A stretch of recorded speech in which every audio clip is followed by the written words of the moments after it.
G'day and welcome to another Addicted to Sliding track test, where today we have the Ford Mustang Dark Horse. Where better to do it than Phillip Island.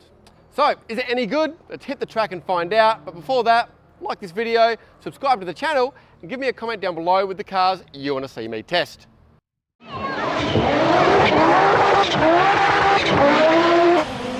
The Dark Horse is the first new Mustang nameplate in a long time. But if you think of it as a successor to the S650 Mach 1, you won't be far off the mark. The biggest change compared to the standard GT is the price tag, which is basically 100 grand plus on-road costs. Or it would be if all 1,000 Dark Horses coming to Australia weren't already sold. On paper, there isn't much to get excited about. The new dual throttle 5-litre V8 scores an extra 5 kilowatts, the rims are a ½ inch wider at both ends, there's revised calibrations for the steering and standard Magnaride dampers, but the biggest change regards the gearbox. As with the Mach 1, you can get an auto Dark Horse, but to do so completely defeats the point, as the manual is the close ratio Tremec from the Shelby GT350, teamed to a shorter 3.73 to 1 diff. You can see the difference this makes to the speed and gears in the graphic on screen now. So $20,000 for a gearbox and a few tweaks. Let's see if this makes any sense, but before we do, the Addicted to Sliding track tests are brought to you in partnership with Evolve Driving. If you want to hit the track and evolve your driving, check out the link in the description below. Okay, so Mustang Dark Horse, Phillip Island. Bit to cover here, but firstly let's deal with the previous generation Mustang. When it first came out, it was really good on track, really enjoyable. And then they did the facelift, performance got a lot better, 10-speed auto, but it was hopeless on track. The GT would overheat after a maximum of one lap, a maximum of 2 laps, pretty much at any track. But they fixed that with the Mach 1, that got the cooling that it needed. And now with the S650, the normal Mustang GT, it's good. It's got the cooling it needs to be effective on track. It can do multiple laps in a row, no dramas. But the Dark Horse is intended to be that kind of next step up, a bit more of a track Mustang like the Mach 1 was. So it's got more cooling, it's got as I said, a different Magnaride tune, etc. It's meant to be more of your weekend track Mustang without going to a full Shelby. I've driven it at the bend at the launch for a couple of laps, and it was pretty good. It was 1.3 seconds quicker on the West Circuit in my hands than a GT. So given it's got the same tyre package, it's got the same engine, 5 extra kilowatts, whatever, similar suspension, that's pretty good. That's all gearbox and the slight tweaks to the suspension. Now here at Phillip Island, let's see how we go as we lift the pace a bit. Let's deal with the car bit by bit. So, engine's great. You know, this day and age, it's not the fastest car in the world. We're looking at about 5 seconds, 0 to 100. So it's pretty quick, but it feels strong. Just let this RS go past. Feels strong. Sounds strong. Previous gen didn't sound strange necessarily as it got sort of to 7,000 RPM, but it sounds a bit metallic, whereas this feels a little bit more, it sounds a little bit more comfortable at that high RPM. And lap after lap, temps no problem. I've had no issues with that whatsoever. Obviously what makes this what makes this Dark Horse, just like with the Mach 1, is the Tremec. This gearbox actually takes a bit of muscle. The GT, I think, the Getrag, is maybe a sweeter gearbox in terms of a sweeter shift, a bit lighter, but in terms of the ratios, it is absolutely no contest. This gearbox transforms the Mustang. Here we are at Phillip Island, 5th gear, still pulling hard. It's almost at the it's almost out of 5th gear, at the rev limit in 5th gear, down the main straight. In a GT, you might be into 5th. You probably wouldn't be. You probably wouldn't be into 5th. And it just gives you so many more options in terms of choosing the right gear for each corner, as well as just making the car faster, because bang, new gear straight back into the power curve. Easy to heel toe. I've got rev matching off because the rev matching system is great, and I used it at the bend, and if you're going for an all-out lap time, I would definitely recommend you use it because it just makes life easier. But I've got it off because I always feel like I'm cheating, and it's really satisfying. You've got to maybe give it a bit of a bigger blip than you think to get the engine revs where you want them, but it's just really satisfying when you nail that down change and you know it's your work and your work alone. There you go, back to the second. There we go, nailed it. Oh, a bit of oversteer. Hey, there we go. Bit too much throttle.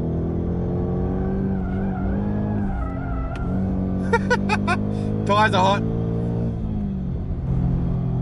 Next thing is the brakes. Brake package is great.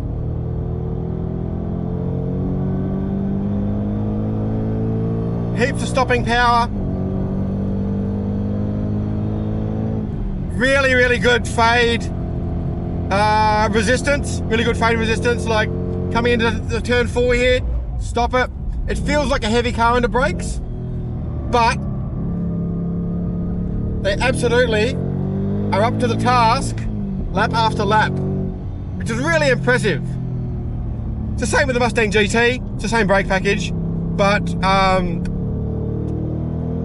yeah, it's refreshing to know that you can take this car to a track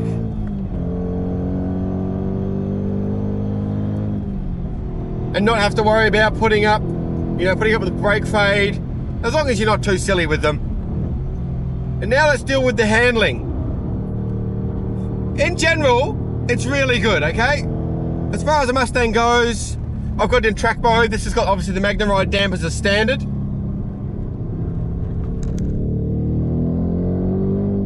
They do a good job, so they're a bit stiffer. And I think one thing with this Dark Horse compared to a normal GT, you can adjust the balance a bit more. If you carry some brake into the corner, if you lift mid corner, the nose will tuck in. If I just carry some brake in there, as you can see, I did an extreme example then, but if you dab the brake mid corner, it'll tuck the nose, get the rear around, so you can adjust the balance with the brakes and throttle. Traction's pretty good, despite the little moments I had just before, which was just, crappy driving. If we get, it's fairly worn tyres, but get the nose out. Oh, there we go, a little bit of oversteer, but if you're sensible with the throttle, no problems. Good traction. Certainly, I think in these longer quarters, it's the front end that's the fuse rather than the rear. If I'm going to nitpick, and I will nitpick, when you really start going for it in a way that most owners probably won't, I'm talking like chasing the last couple of seconds,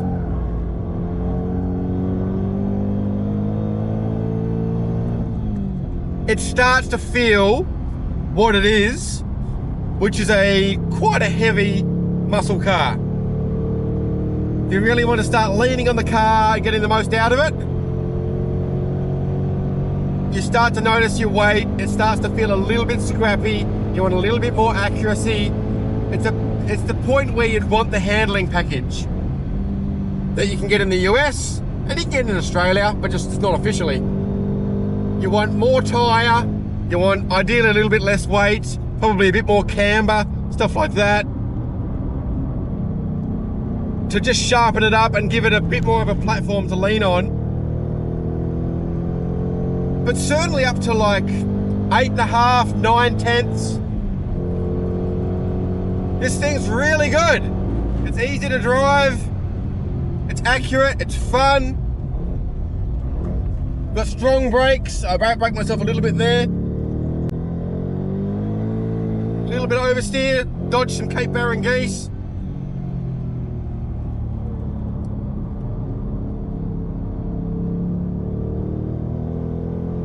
And you get this V8 engine, bang, bang, gears, oh, it's cool. It's just especially probably exacerbated here because you've got these really fast, really long corners. You start to wish for something a little bit more accurate, but I think for a lot of the people who buy this thing, it will be more than capable for even regular track days, and they're going to have a lot of fun. The one big issue, the one big but, is that I first drove this thing yesterday and went out on track with about half a tank of fuel, just over, and almost immediately started getting fuel surge through some of these longer corners, especially the corner I'm in now, turn 12, which is an extreme example. It's cambered, it's high speed, there's a lot of load on the car, and then the car started sputtering. So, it's not the end of the world.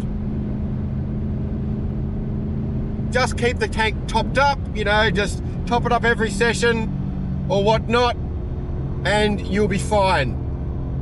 I've had no issues today. I started the day with a full tank and it's been great. I haven't had a single sputter, single cough all day.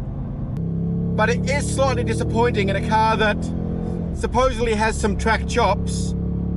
I went to the launch, they said, yeah, we've, you know, track developed this thing for it to have that issue.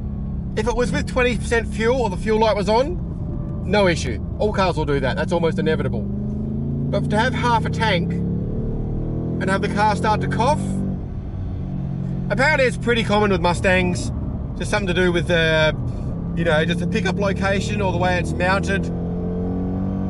And as I say, certainly compared to the last generation car that you couldn't even do, there we go, it's coughed now.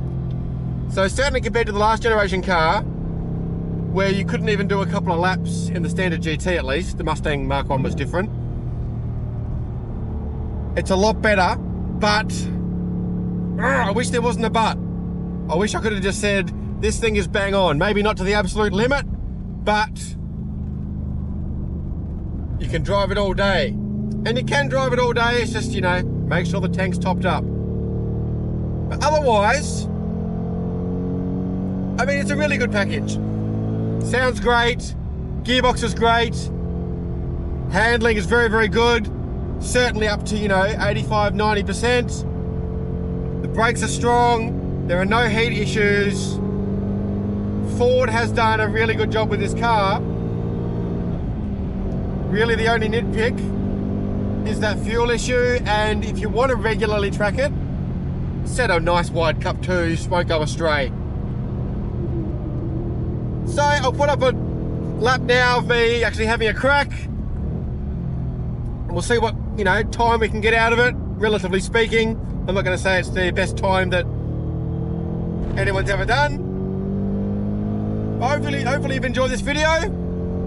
See you next time for some track tests, and thanks for watching. According to the telemetry, the second lap was a fraction quicker than the one I'm about to start, but the V-Box said this lap was a 10th quicker. Neither was particularly flash, to be honest, partly because it was a hot day on worn tyres, but mostly because of pretty average driving. Warren Luff managed a 1:48.3 in the previous generation Mach 1, so this lap isn't a million miles away, but a good driver in good conditions would certainly find a couple of seconds, I imagine.